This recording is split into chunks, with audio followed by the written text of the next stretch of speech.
All right, guys, let's take a walk along the harbor and we can try and answer these questions for you.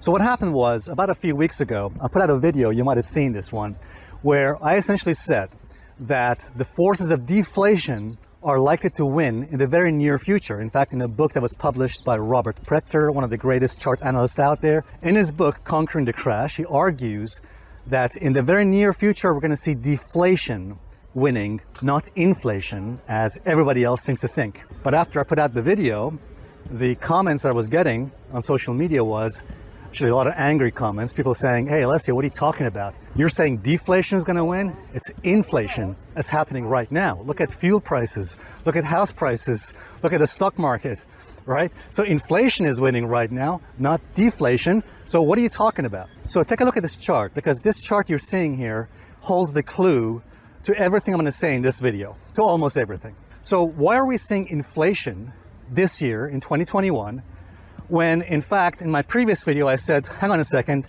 deflation is likely to win out in the very near future? So what happened was, last year in 2020, as I'm sure you know, we had deflation winning, not inflation.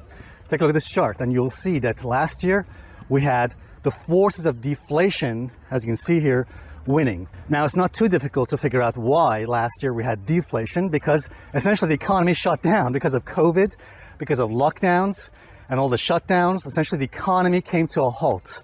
The economy came to a standstill, which is why last year in 2020 we saw the forces of inflation losing and the forces of deflation winning out. As you can see here from this chart, we had a drop in inflation last year in 2020. So what happened afterwards, as I'm sure you probably know, is that when the economy opened up again, when the lockdowns ended, we're seeing businesses opening up, and now the forces of inflation coming back into force. Think of it like this. Last year, in 2020, because of COVID and lockdowns, a lid was put on the economy. Think of it like a pot on a stove, okay? You put the lid on it.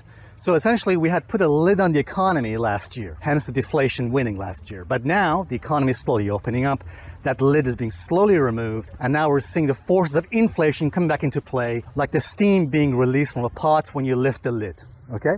So this is what's happening right now. We're seeing rising prices, we're seeing inflation winning for the moment, for this year, and potentially perhaps until next year. So that's why we're seeing rising house prices and stock prices. By the way, about fuel prices, we mentioned last year in April of 2020 that oil prices have bottomed. You may recall in a video I posted last year, I predicted that oil prices would bottom and rise, while most people last year in 2020 were extremely bearish on oil. They were saying, well, how can oil prices go up when the economy is in shutdowns and lockdowns? Again, we have to remember, guys, that the economy is lagging behind the market. The economy always lags behind the market. That's why when I said in my previous video that deflation is going to win, I wasn't saying deflation is going to win right now. That is what the smart money is anticipating by its actions, and that means deflation is something we're likely to see in the next few years, not immediately right now. So right now we're seeing inflation winning. Now here's something important I need to mention here before we talk about the chart that knows everything, the market that knows everything. Major recessions and depressions are deflationary. They're not inflationary. Take a look at this chart. You will note that in the last recession that we had, the last major bear market in 2008, notice that year in 2008, we had deflation winning, not inflation. Take a look, you'll see from the chart, we see deflationary forces winning in 2008 as the market crashed, as we had a major recession. The same thing happened in the dot-com bubble. When the dot-com bubble burst in the year 2000, notice from this chart that deflationary forces were winning that year, all the way down to 2001, 2002. And yes, guys, in case you're wondering, the 1929 to 1932 major Great Depression also was deflationary. It was not inflationary. And by the way, guys, don't take my word for it. You will note in Robert Prechter's own book, Conquering the Crash, he also says this. He says that depressions are associated with deflations. So depressions or recessions are deflationary, not inflationary. And that is really important for you to understand, because when the next major bear market crash occurs, when the next major depression occurs in the next few years, that economic depression is likely to be deflationary. And that's why Robert Prechter argues in his book, Conquering the Crash, that when the next major economic depression occurs in the next few years, likely we'll see deflationary forces winning as opposed to inflation, just like previous recessions and depressions. All right, guys, let's talk now about the market that knows everything, the chart that knows everything. What am I talking about? As I'm sure you know, I'm talking about the bond market, because the bond market knows all.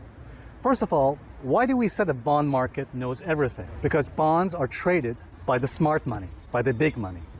You know, the average player, the average person in the street is not trading bonds. They're trading stocks or Forex or cryptocurrencies. The average person in the street is not trading bonds. Bonds are traded by the big players. So that's why we pay attention to bonds, because we want to know what the smart money is thinking. You know, if the smart money is trading bonds, what are they doing with it? Are they bullish on bonds or are they bearish on bonds? And this is something I mentioned in my previous video. You see, guys, in my previous video I said, look, what's happening right now is really interesting with the bond market. It appears that after the major drop we had in the bond market, it looks as though the bond market is now stabilized and potentially bottomed. In fact, it's possible to argue we might be seeing like a higher low or an uptrend in the bond market, as you can see here from this chart. And in my view, as long as TLT, the 20-year treasuries, the bond market remains above this level, so as long as TLT remains above 137 to 139, I remain bullish on bonds. And it looks as though the bond market is trying to establish an uptrend. So if that's the case, if the bond market is bottomed and is now potentially an uptrend, this means that the smart money is betting on rising bond prices. And if that's the case, rising bond prices is deflationary, not inflationary. Now remember, as I'm sure you know, the economy is always lagging behind the market. So just because we're seeing bond prices are going up, and just because I'm saying that the smart money is likely pricing in deflation in the future, does not mean that's what's happening right now. So yes, right now inflation is winning, as we can see from this chart, but it looks as though, it appears as though that the smart money is betting on future deflationary forces winning. And that is what's important for us to remember. What's happening in the market only takes effect about 6 to 12 months later. We're seeing the bets that are being placed on the bond market for what is likely to happen 6 to 12 months in the future, okay? So in my previous video, when I said that likely we're heading towards deflation, some people misinterpreted this, that deflation is winning right now. No, that's not what I meant. What I meant is that very likely we're heading towards deflationary forces in the very near future, potentially when the next major bear market crash occurs, when the next major depression begins. If you look at this chart, notice that, yes, it's possible that inflation could win for the next year or two, maybe in the next 6 to 12 months. But eventually, when we start the next major bear market, which by the way, I'm making a video about that, I'll explain to you why we're heading potentially towards a bear market in the very near future. So when that bear market, when that depression starts, then the forces of deflation will win and we'll see inflation drop, as you can see here from this chart. And with the bond market rising, I think that the forces of deflation are likely to win out in the very near future.